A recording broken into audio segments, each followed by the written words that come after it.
Hi everyone. So I just wanted to make a quick video on my recent trip to Japan. So I just want to talk about things I've learned. First off, picking up a good airline and having direct flights is always the best because not only do you save time, you get to avoid customs twice depending on the nation that you go to.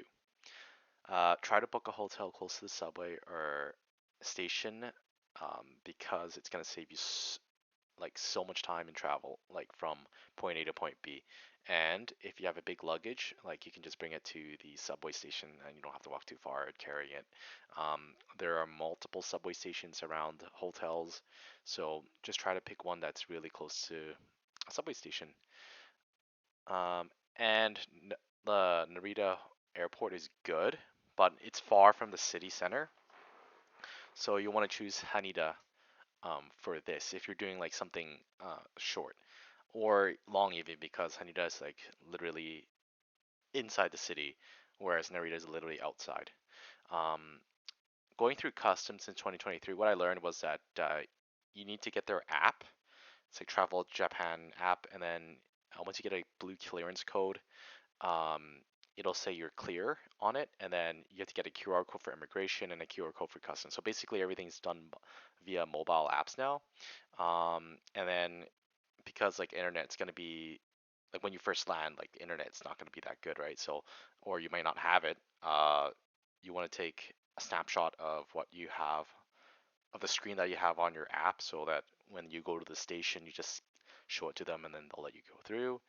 Um, Buying a SIM card is a good idea. Like you can buy one online, and then you can pick it up at the airport. There's a station there, and then when I was in Haneda, there's a phone that said for SIM card pickup. Like once I cleared customs, and then I just called them up and I said, "Hey, I need my SIM card because I ordered online." You do have to show your order number and your passport. So make sure you take a screenshot of the order screen. Um, People generally walk on the left, and cyclists also cycle on the sidewalk. Sometimes they do cycle on the road, but mostly it's on the sidewalk. And people are still wearing face masks and when they're outside. So more on the cycling part. I'm just not really used to it, people cycling on the road, so I just try to avoid them whenever they come straight at me. But they do try to avoid you as well. So, and they have brakes, so they should be able to brake before they hit you. Um, Tokyo is like freaking large, like really big. So, if you want to take a look at different places, make sure you get up early and then you plan it out effectively or do it beforehand. I mean, it's like if you go to the train station and then it's gonna be like maybe 20 minutes to your destination and that's like 20 minutes gone, right? Or like if you're going with me where I was like at Roppongi and then I had to go to like Shinjuku, that's like almost like a 30-40 minute train ride. So yeah, planning out things to do beforehand is really, really good. Um, and there's also a lot of lineups. But if you get there early, like it's okay. And again, if you're visiting like a restaurant or a very popular tourist site, like you're gonna be in a lineup for sure.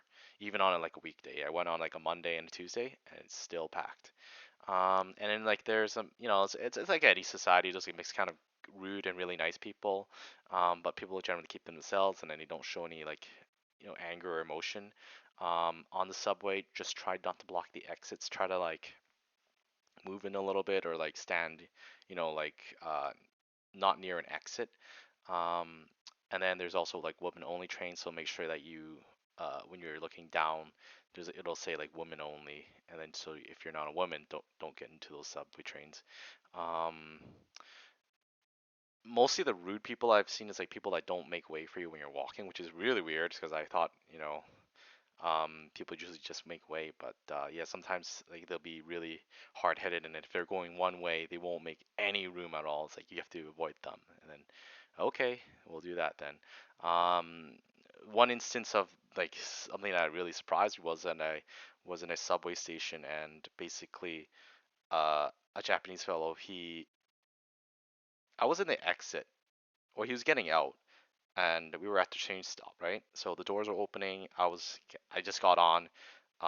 What I thought is that if I stood still, like generally people will walk around because there's another way to walk around me to get out, right? No, no, no, no, no. He literally grabbed me by the torso and then like swapped positions with him.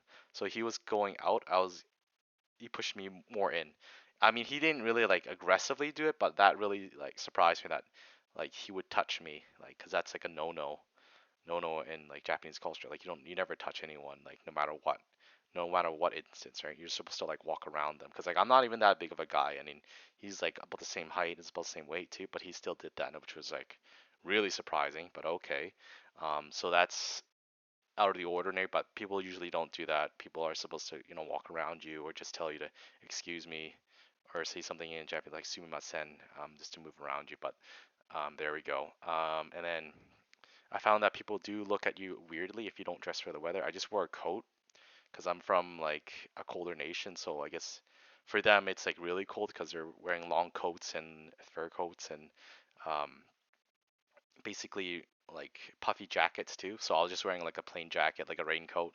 And yeah, they'll take a look at you there. And then again, they're mostly wearing the same stuff. Like they're doing suits with briefcases. Women wear long coats. They also have like similar haircuts like for men, like and then for women too. Like they have like well, most people like all like have like the same haircuts going on there. And also, I'm pretty sure they can tell if you're a foreigner or not because when I was there, I was like standing still, but they can tell. Like I knew I had a feeling that they could know like I wasn't from there. Um, and then at temples, shrines, or sacred places, people do bow when they enter or leave, so keep that in mind. And also, some museums don't always allow video recording or streaming, or photos are taken of certain objects that are really sacred or basically like a cultural artifact, which is considered like very important. I never tipped once in Japan. Any restaurant ate never tipped once, so keep that in mind. And you just might want to know some really basic Japanese phrases like arigato, sumimasen, or konnichiwa. It's just to help you a little bit. And then again, you can also use Google Translate because there's like a transcribing audio thing that going on there, so it's gonna save you so much time and confusion. Subway signs are in Japanese and English. Also, once you're on board, it's gonna be Chinese and Korean, like on the display. But generally, actually, all subways do have like a bit of mix of both or all of them. So whenever you go on, like you'll see, oh, it's like in Japanese and English and Chinese and Korean, or it's gonna be Chinese, Japanese, or Korean. You can see like different languages in the subway, so that's really helpful for travelers. The electric signs at the top, when you're on the platform, like they'll be cycling through different languages, so that's really helpful. Taxis are really pricey though. Like a 30-minute taxi ride from my hotel to the airport was like for 7,700 yen, which translate to roughly like $77. So, mostly people are taking the subway just because like from cost perspective. Unless you can afford taxi, then that's a different thing. But yeah, if I was traveling again, I wouldn't take it only under like if it's an emergency, like have too much luggage or something. Japan still cash First Nation. Credit cards are not always accepted, but mostly they are. The water is very clean. Air quality is good, but time to time like you'll smell this diesel smell. It's from diesel that's lingering too long, and you'll notice it, but that doesn't always happen. Um, and remember to bring your passport with you. There's a lot of tax-free shops. But they're only for export only, so don't ever open it. Like the cashier that on the tax-free shop will wrap everything and they'll tape it so that you're not supposed to open it. Just to remind you, like don't consume anything while you're here, because if you do go through customs and then they check, and then you'll get fined. Like you'll get fined basically because you're opening something that was for export only, and you have to keep your receipts for those tax-free purchases because they'll check it if they do. Um, so you'll have something to say, oh, this is not tax free or this is tax free, and then I'm consuming this here, so I pay tax for it. Just something to keep in mind. So some hotels do have a universal outlet, so you don't have to bring one. But they will have a USB-A connector now, so that's good. Um, I can't say for I can't guarantee that most actually. Sorry, I'll take that back. So some hotels do have a universal outlet, but some don't. So if you're going to go to Japan, they use like a I think it's a Type A connector where it's only two prongs but no ground. So that's the one that they're using. And then you got to keep in mind it's 100 volts and a 50 to 60 hertz. So check your power supply unit, like that brick, and if it says 100 V and within a band of 50 60 hertz, you should be fine. Um, Hotels only change their bed sheets on the third day of stay from the one I stayed at, but they do change like the towels and soap, and then they'll clean up, take out your trash. But they're still doing something COVID related, like only the third day, because before it was like every day, but now it's only the third day. But in conclusion, Japan's like a great country, a great nation. Um, they do things that are like really advanced. Everything's nearly neat and tidy. Everything's like basically you can go there like what I did was a single traveler. I wasn't like bothered by anything. It was really nice, and you can just like go there and then have a relaxing trip and come back. Like no, like I didn't feel endangered at any point. I was surprised by that one instance, but I was never like endangered. Like I felt so safe, and I just felt like people like they understand like you're doing your own thing, and then they'll just leave you at it, and unless you're like doing something terrible. But besides that, it's a great nation, a lovely nation, and a lot of things to see and do. And there's always like events. Like there was like performances on the street. There's food on the street, and there's like it's really lively. Even at 1, 2, 3 o'clock in the morning, people are still out there hanging about, talking, and going out to bars and bar hopping, or even just going out in general. There's a lot of people out there in the morning still, so it's definitely lively. Um, so one of the key reasons I said, direct flights are the best because I had a pretty mediocre experience with the U.S. Customs. So even though I wasn't staying there, but because I'm transiting through the nation, you're required to go through customs again. So this is what happened. So I landed. Once you land, you have to go get your luggage again because you're transiting through the nation, right? So I have to wait for that to come out, all right? And then pick up my luggage, then go through customs again, and then at the customs lineup, like there's these people that are like, I guess like people that tell you like where to go because like I was in a section where it says like transiting or like I was like a Canadian American area, right? And then when I went there, I was like, huh. There's no officer at the line I'm at. I'm like, okay, whatever, right? So you go there, so it's my turn.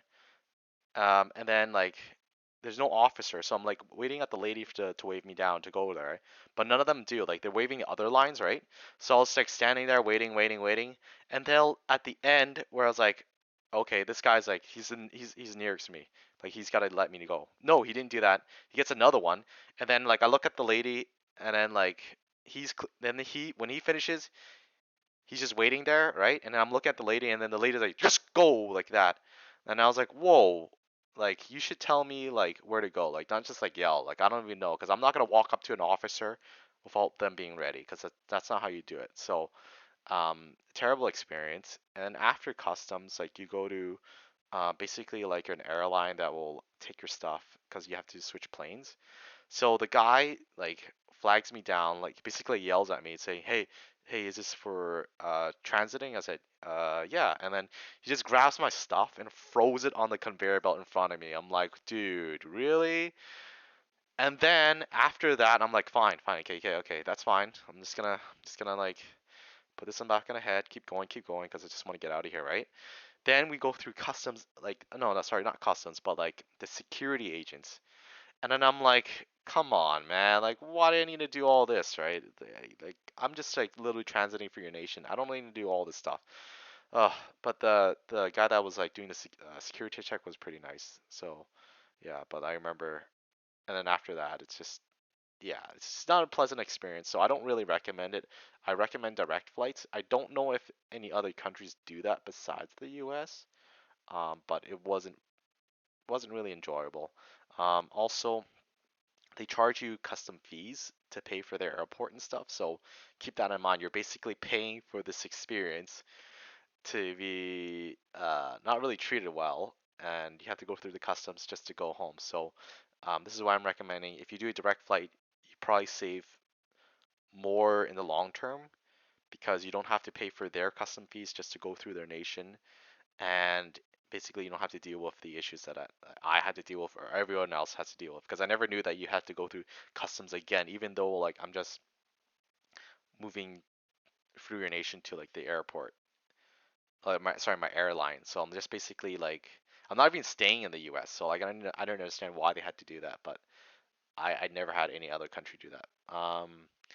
But yeah, other than that, it was an excellent trip. And I really hope that this helps you with your decision making and have a good trip, have a safe trip, and hopefully it's a memorable one because I had a really good memorable one, but besides the customs part.